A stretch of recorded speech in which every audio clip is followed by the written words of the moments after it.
अहिंसा एवं करुणा के अवतार श्रवण भगवान महावीर के पावन पुनीत चरणों में सादर कोटि कोटि वंदन अभिनंदन। ध्यान योगी युग प्रधानाचार्य पूज्य श्री शिव मुनि जी महाराज साहब, संघ गौरव उप प्रवर्तक परम सेवा भावी पूज्य गुरुदेव श्री प्रेम सुख जी महाराज के पावन पुनीत चरणों में सादर कोटि कोटि वंदन अभिनंदन। आदरणीय मुनिवृंद, उपस्थित धर्म प्रेमी बंधुओं, माताओं एवं बहनों, आप लोग श्रवण कर रहे हैं जैनाचार्यों की महान परंपरा में 11वीं शताब्दी के एक महान आचार्य हुए हैं आचार्य हेमचंद्र सूरी, जो कि सरस्वती के मानस पुत्र थे, सिद्धस्थ लेखक थे। जैन साहित्य भंडार के अंदर उनका अपूर्व योगदान रहा है। जिन शासन की उन्होंने महान प्रभावना अपने काल में की है, अनेक राजा महाराजाओं को प्रेरित और संबोधित उन्होंने किया था। तो ऐसे महान आचार्य के द्वारा प्रदत्त योग सूत्र के अंदर 35 प्रकार के मार्गानुसारी बोलों का वर्णन प्राप्त होता है। और ये 35 प्रकार के मार्गानुसारी बोल जो है, आम सामान्य गृहस्थी व्यक्ति के जीवन को सुंदर, अच्छा, अनुशासित, व्यवस्थित और शांत बनाने में, शालीन बनाने में अहम भूमिका अदा करते हैं। इनके एक एक सूत्रों के बारे में आप लोग सुन रहे हैं। हाल फिलहाल कल एक सूत्र प्रारंभ किया था जो कल पूरा नहीं हुआ था। वह सूत्र है प्रसिद्धम च देशाचार समाचरण, कि आप कहीं भी रहते हैं दुनिया के किसी भी कोने में, तो आप यथासंभव वहां के देश के प्रसिद्ध आचरण का, संस्कृति का, कल्चर का, वातावरण में जो चीजें चलती हैं, आप उनका सहयोग करें, उनका आचरण करें, उनको पालन करने का ध्यान रखें। बस इसमें एक ही बात का विवेक रखना होता है कि चीजें जो है इस ढंग से आपके जीवन में आए कि आपके जीवन का संतुलन ना गड़बड़ाए और आपके जीवन के मूलभूत जो संस्कार हैं वो नष्ट ना हो। बस इस बात का विवेक रखना आवश्यक है। कल बात पूरी करते करते पहनावे की बात चल रही थी, वेशभूषा की बात चल रही थी। इस नश्वर शरीर को ढकने के लिए कपड़ा इंसान उपयोग में लेता है, तन ढकता है। ढकने के अपने अपने तरीके हैं, अपने अपने अंदाज हैं, लेकिन व्यक्ति अपने जीवन के अंदर अक्सर समय और सुविधा के अनुसार अपनी सुविधा और सुधार, इन दोनों को संतुलित करके चलता है कि वे हमारे को सुविधा भी हो जाए और इन चीजों में थोड़ा थोड़ा समय के अनुसार सुधार भी हो जाए। कड़कती सर्दी आती है, लोग अपने तन को ढकने के कई प्रकार के प्रयत्न करते हैं। गरीब लोग जो हैं सूती वस्त्रों में जैसे तैसे करके मोटा कपड़ा लाद के अपने शरीर को कवर कर लेते हैं। संपन्न लोग जो हैं थोड़ा सा फैशन को टच देने के लिए अंदर जो है इनर वियर पहन लेंगे, बाहर जो है सिंपल पैंट है, कोई शर्ट वगैरह डाल ली, बॉडी गर्म हो गई और अपने काम चल रहा है। पुराने लोग सिर को ढकने के लिए सर्दियों में कुछ चीजें ऐसी लपेट लेते थे कि चाहे वो मोटी भद्दी दिखे, लेकिन लपेटते थे, ठंड से बचने का काम करते थे। और उसको थोड़ा फैशनेबल बना लिया, रंग बिरंगी सुंदर टोपियां आ गई, कैप आ गई, तो उनको लगा करके अपना सिर ढक लेते हैं और ठंड से अपना बचाव कर लेते हैं। तो व्यक्ति का एक स्वभाव है कि सुविधा, सुधार और साथ में थोड़ा सा फैशन। लेकिन वेशभूषा और फैशन की जहां तक बात है, आप देखने में अच्छे लगे कोई बुराई नहीं है, क्योंकि आप गृहस्थी हैं, आपको इस चीज का हक है कि देखने भद्दा ना लगे, सुरुचिपूर्ण लगे और उसके रंग अलग अलग प्रकार के हों, डिजाइन अलग अलग प्रकार के हों, यहां तक विचार करना बुरा नहीं है।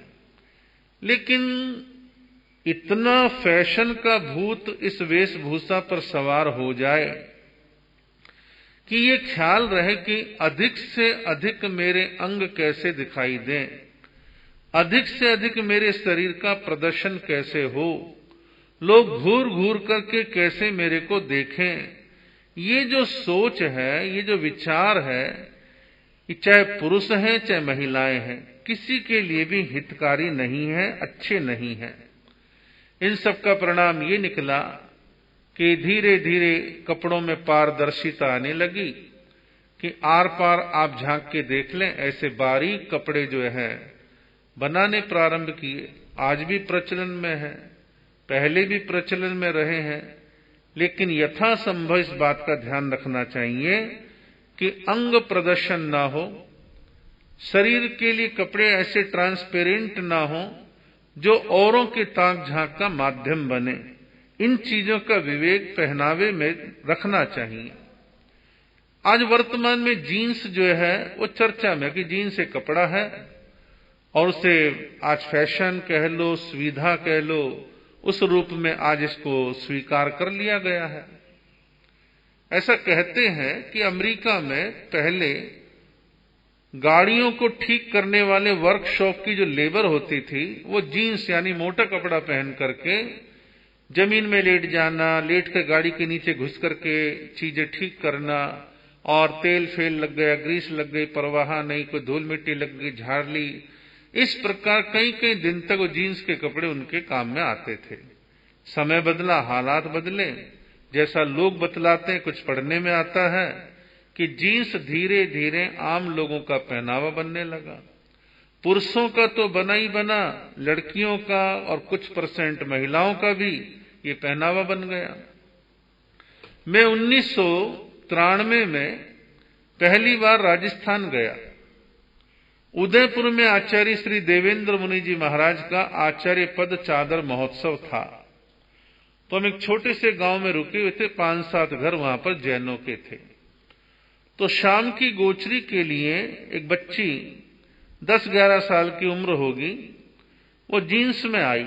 मैंने पहली बार किसी बच्ची को जीन्स में देखा तो मेरे मन में एक ख्याल आया कि भाई दिल्ली, हरियाणा, पंजाब उधर तो हम देखते थे, राजस्थान तो पुराने कल्चर वाला प्रांत रहा है और यहां भी जीन्स का प्रवेश हो रहा है।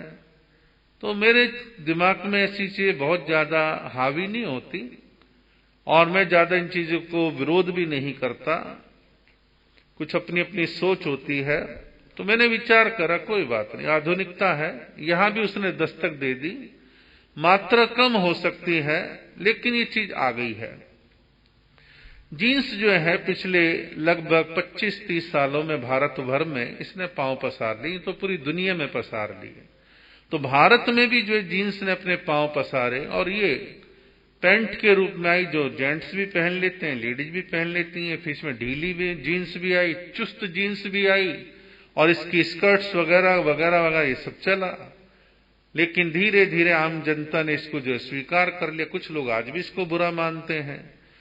पिछले 5 सालों में मैंने 2-4 जैन मंदिरों और स्थानकों के बाहर बैनर्स देखे हैं कि जहां ये लिखा रहता है जीन्स पहन करके मंदिर या स्थानक में नहीं आना। कईयों के तर्क ये थे कि आप ऐसे प्रतिबंध करेंगे तो नई पीढ़ी तो आपके धर्म से, परंपरा से, स्थानों से कट जाएगी, वो तो आएगी ही नहीं। तो इस प्रकार कुछ चीजें होती जिनको स्वीकृति मिल जाती है। जींस के बारे में कईयों का तर्क रहता है, कौन से इसमें पांव दिखाई दे रहे हैं, पूरा शरीर कवर्ड होता है, मजबूत कपड़ा है, देर से धोने में काम आता है। कई प्रकार के तर्क वितर्क हैं। तो कहने का मतलब कि जीन्स भी एक प्रचलन में चल गया। एक जमाना था कि महिलाएं पूरी बाजू के सूट या कुछ अन्य ब्लाउज वगैरह, कमीज वगैरह पहनती थी। फिर धीरे धीरे हाफ बाजू हुआ, हाफ से फिर वो स्लीवलेस पर आया और स्लीवलेस वर्तमान में प्रचलन में है। और स्लीवलेस कुछ प्रांतों में प्रचलन में नहीं था, कुछ प्रांतों में था, लेकिन आज धीरे धीरे इसने सर्वत्र अपने पांव पसार लिए हैं। तो चीजें जो हैं फैशन आए लेकिन उसमें शालीनता बनी रहे, इसका विशेष तौर पर ध्यान देने की आवश्यकता है। तो यहां बात चल रही है, जो सूत्र की चर्चा चल रही, आचार और संस्कृति। ये विषय आचार और संस्कृति का इतना व्यापक है, इतना बड़ा कि आप जितना मर्जी बोल लो, जितना मर्जी लिख लो, इसमें कोई फर्क पड़ने वाली बात नहीं है। तो इसमें भाषा आ जाती है, पहनावा आ जाता है, संस्कृति के बहुत सारे अंग आ जाते हैं, तो संस्कृति का बड़ा व्यापक स्तर होता है और संस्कृति बनने में बड़ा टाइम लगता है। तो यहाँ पर जो है स्वदेश के बारे में, क्योंकि बहुत सारे लोगों की धारणा रहती है कि हमें अपने स्वदेश का गौरव है, हमें अपने देश पर गर्व है, तो स्वदेश गौरव के बारे में हमारे देश के हिंदी साहित्य के कवि हुए राष्ट्र कवि मैथिली शरण गुप्त। तो मैथिली शरण गुप्त ने जो है कहा, जिसको ने अपनी जाति का और देश का अभिमान है, वह नर नहीं है पशु निरा और मृतक समान है। 2 लाइनों में बड़ी व्यापक बात कह दी है मैथिली शरण गुप्त जी ने। जिसको ने अपनी जाति का और देश का अभिमान है, जिसको अपने देश पर कोई प्राउड नहीं है, अभिमान नहीं है, गर्व नहीं है, अपनी जाति, मानव जाति या अपने देश के अनुसार जो भी एक व्यवस्था है उसके अनुसार अपनी जाति का अभिमान नहीं है, देश का अभिमान नहीं है, तो उसको ऐसा कह दिया कवि ने कि वो नर नहीं है, यानी मनुष्य नहीं है, पशु के समान है, निरा पशु है, और मरे हुए के समान, मृतक समान है। तो इसका मतलब राष्ट्र गौरव, देश गौरव, अपने राष्ट्र के बारे में, स्वदेश के बारे में गौरव होना चाहिए। लोगों की स्वतंत्रता है बोलने में, कोई बुराई नहीं है, फीलिंग्स अंदर से ही आनी चाहिए, जबरदस्ती लानी भी नहीं चाहिए। हमारे देश में 2 तरह के लोग हैं, वर्तमान में भी और 100 साल पहले भी, 50 साल पहले भी। अंग्रेजों के समय में और अंग्रेजों के जाने के बाद के 20, 30, 40 साल तक लोग कहते थे क्या है भारत, कुछ भी नहीं है, अंग्रेजों का शासन बढ़िया था, कम से कम ये व्यवस्था, वो व्यवस्था, ऐसा था, वैसा था, न्याय था, अनेक तरह के तर्क दे करके उसको अच्छा सिद्ध करने का प्रयास करते हैं। अब 1947 में आप आजाद हो गए, आपको बोलने का अधिकार है, लिखने का अधिकार है, वोट देने का अधिकार है, शिक्षा का अधिकार है, स्वास्थ्य का अधिकार है, बहुत सारी चीजें आपको मिल रही हैं। तो स्वतंत्र भारत पर गर्व करना चाहिए, बार बार इसे क्रिटिसाइज करना, आलोचना करना, अंग्रेजों के गुणगान गाना, ये किसी भी दृष्टि से उचित जो है नहीं कहा जा सकता। आप मूल भारत के निवासी हैं, अंग्रेजों ने आके कब्जा किया था, वो बाहर के लोग थे, आज अपने लोग, अपनी समस्या अपने तरीके से सुधारने के अधिकार, संघर्ष के अधिकार आपको हैं। आप 1947 के भारत के पुराने फोटोग्राफ्स देखें, पुराने वीडियो देखें और आज के भारत के चित्र देखें, बड़ा अंतर है। भारत में जो जो चीजों का उत्पादन पहले रंच मात्र भी नहीं था, आज कितने तरह की चीजों का प्रोडक्शन है। हम इंपोर्ट और एक्सपोर्ट दोनों कर रहे हैं बहुत सारी चीजों का। अब मान लो इसके बावजूद भी कुछ कमियां हैं, तो उन कमियों को दूर किसको करना है? हमें करना है, आपको करना है, देशवासियों को करना है, नेताओं को करना है, ब्यूरोक्रेट्स को करना है, नीति निर्धारण करने वालों को करना है। हमारा देश, हमारी समस्या, हमारा समाधान, ये आपकी स्वतंत्रता है। तो हमें अपने देश पर गर्व होना चाहिए, स्वदेश के बारे में विचार होना चाहिए। वर्तमान में एक चर्चा में रहती है कि भाई हमें अपने स्वदेशी सामान का उपयोग करना चाहिए। स्वदेशी जागरण का अभियान आज से कोई लगभग 20 साल पहले आरएसएस के एक व्यक्ति थे, उन्होंने स्वदेशी जागरण के नाम से मंच बनाए, अभियान चलाए, जन चेतना जगाने के काम करे, बहुत प्रयास करे, और उसका 19-20 फर्क भी पड़ा। लेकिन हम ये मान लें आज के जमाने में कि 100% स्वदेशी हो जाए, ये भी संभव नहीं है। जिस चाइना से हम ज्यादातर इंपोर्ट कर रहे हैं, कुछ परसेंट उसको एक्सपोर्ट भी कर रहे हैं। कुछ मंगाते हैं, कुछ देते हैं, बस उल्टा हो रहा है, मंगाते ज्यादा हैं, भेजते कम है। तो इस प्रकार मेड इन इंडिया की जो बात है वो कोई बुरी नहीं है।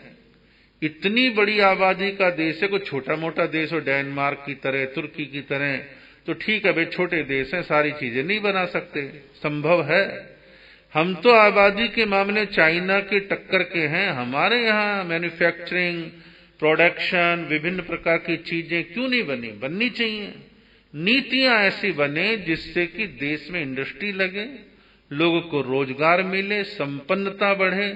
लेकिन भ्रष्टाचार की घूंस ऐसी लगी हुई है कि सब कुछ खाती है, विदेशी लोग मायूस होकर भाग जाते हैं। यहाँ कोई माहौल नहीं है, गंदे लोग हैं, कोऑपरेट नहीं करते, चीटिंग करते हैं, धोखेबाज हैं। तो ये कोई अच्छी बात थोड़ी ना है कि आपके देश की इमेज कैसी जा रही है। गवर्नमेंट का काम होना चाहिए कि वन विंडो सिस्टम के द्वारा फॉरेन की कंपनियों को आने का मौका दे। उनके पास पैसा है, लेबर नहीं है, उन्हें लेबर चाहिए, साधन चाहिए, वो यहां से जुटाएंगे, कुछ बाहर देशों से मंगाएंगे, उनकी हेडेक है। लेकिन हम उनको सुविधा और साधन और माहौल तो दे, और वो आने को तैयार हैं। एक उदाहरण में पढ़ रहा था अखबार में कुछ दिन पहले, जापान की कोई बड़ी कंपनी को, जापान में एक तो लोन वगैरह सस्ता है, कुछ और बातें अच्छी हैं, और कुछ भारत से उनका लगाव भी है। महात्मा बुद्ध का जन्म यहां हुआ, इस दृष्टि से उनका भारत से लगाव है। भारत ने हमेशा जापान के प्रति मैत्रीपूर्ण संबंध रखे, उसने भी हमारे साथ अच्छा व्यवहार किया है। तो उसकी कोई बड़ी कंपनी भारत आना चाहती थी, उनके उच्च अधिकारी आए, खूब देखा भाला, सर्वे करे, जहां देखो वहीं सरकारी तंत्र की बैरियर लगे हुए, बाधाएं लगी हुई हैं। हार थक के वो वापस चले गए, कहीं और उन्होंने कंपनी लगाई। तो कहने का मतलब ये है कि उचित माहौल मिलता है तो देश की पूरी संस्कृति, कल्चर, हर चीज का प्रभाव विदेश में जाता है। तो मेड इन इंडिया को ऊंचा करना है तो विदेशी कंपनियों को आने के लिए हम कहें।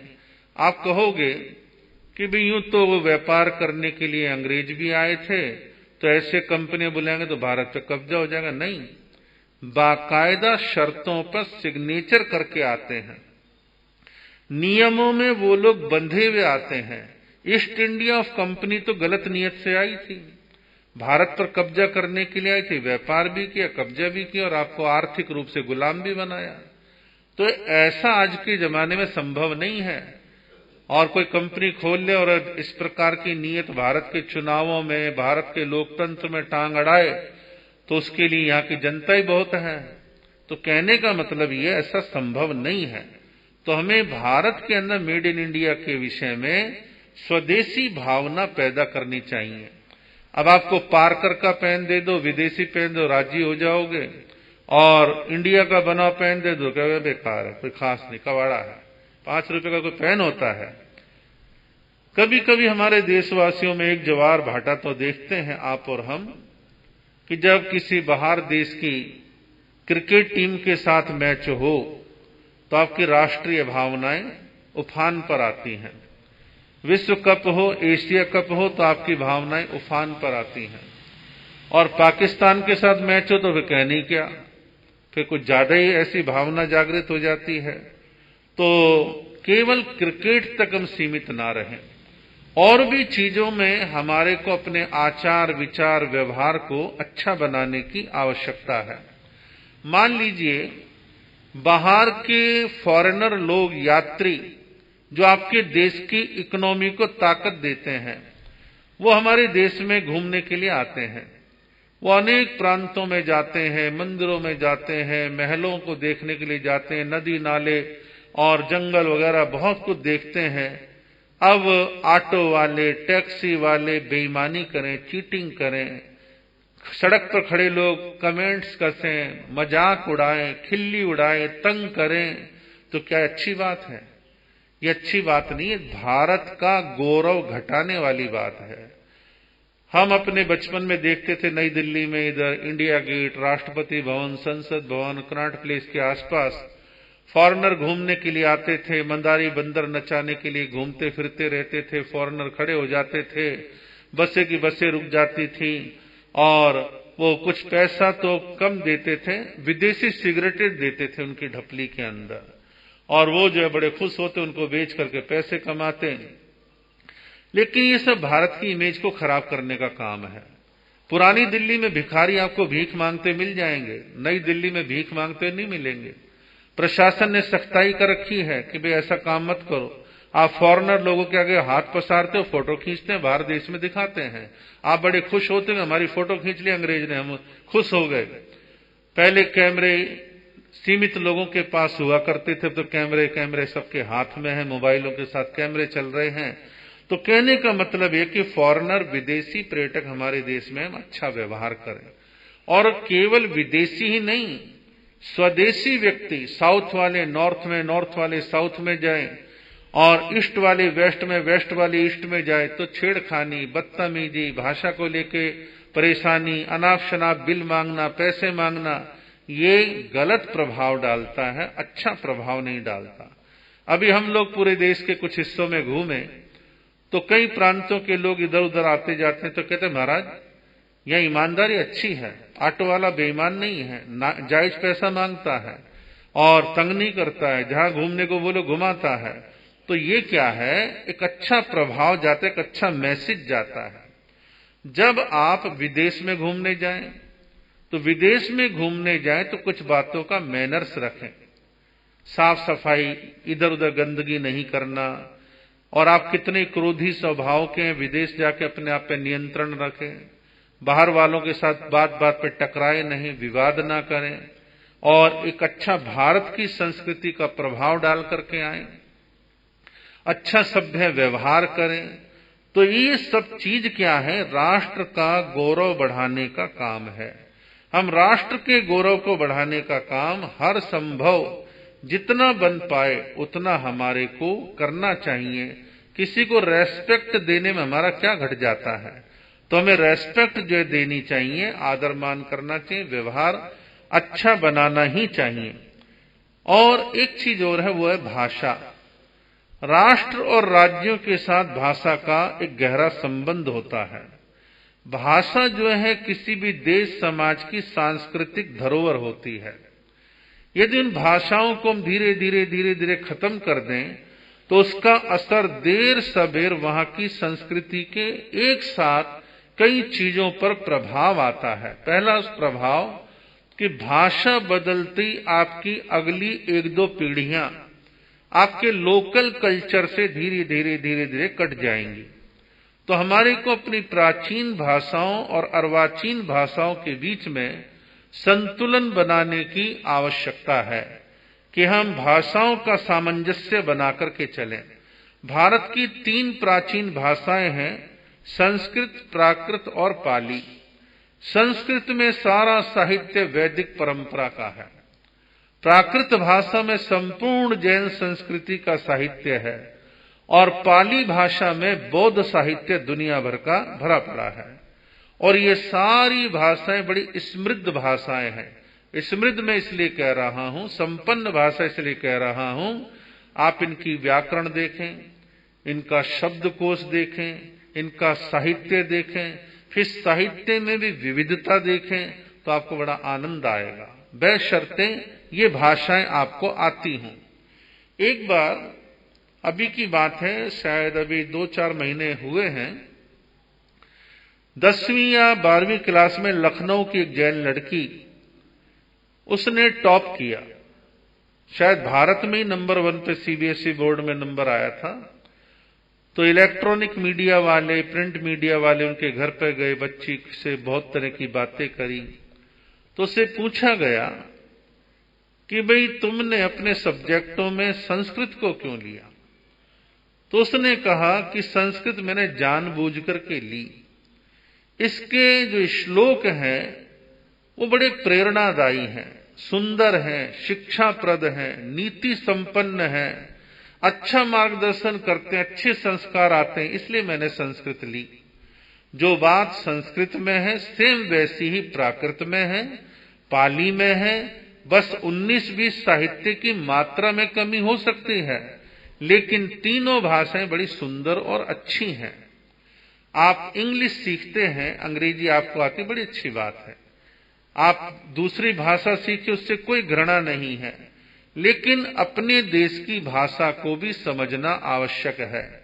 और मैं तो कहता हूं चलो आप किसी कारण से संस्कृत नहीं भी जानते तो हिंदी जान लो, संस्कृत के संपूर्ण साहित्य का हिंदी अनुवाद आज वर्तमान में उपलब्ध है। प्राकृत भाषा के संपूर्ण जैन शास्त्रों का, काव्यों का हिंदी में अनुवाद उपलब्ध है। सेम ऐसे पाली भाषा की बात है। तो पीछे, बहुत पीछे नहीं जा सकते। तो वर्तमान में प्रचलित हिंदी को तो कम से कम अच्छे स्टैंडर्ड की भाषा आपको आनी ही चाहिए। तो जब जब भाषा में गिरावट आती है तो भाषा सांस्कृतिक धरोहर को धीरे धीरे घुन की तरह नष्ट कर देती, क्योंकि आप उस भाषा को भूलते जा रहे हैं। अपनी संस्कृति, अपने कल्चर के प्रति साउथ वाले लोग, दक्षिण वाले लोग विशेष जागरूक हैं। जब जब उनकी भाषा के साथ कोई छेड़छाड़ की बात आती है, उनका स्वभाव थोड़ा उग्र हो जाता है, डट करके विरोध करते हैं और उनका अपनी भाषा के प्रति आग्रह ज्यादा ही रहता है। अब जब जब उनको हिंदी के लिए प्रेशर दिया जाता है तो उनकी हालत ऐसे हो जाती है जैसे सांड को लाल कपड़ा दिखाओ ना, तो लाल कपड़ा देखते सांड उग्र हो जाता है। ऐसे वहां के लोग हिंदी का नाम सुनते उग्र हो जाते हैं। अभी वर्तमान में भारतीय जनता पार्टी का शासन कई प्रांतों और सेंटर में चल रहा है।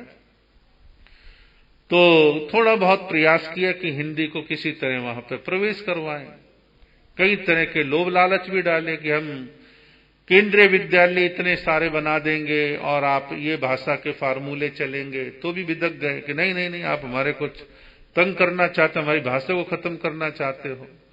ये व्यवहार भी अच्छा नहीं, अतिवादी है। आप अपनी मूल तमिल है, तेलुगु है, मलयालम है, कन्नड़ है, इनको बना के रखें, लेकिन राष्ट्रभाषा हिंदी को भी सीखें।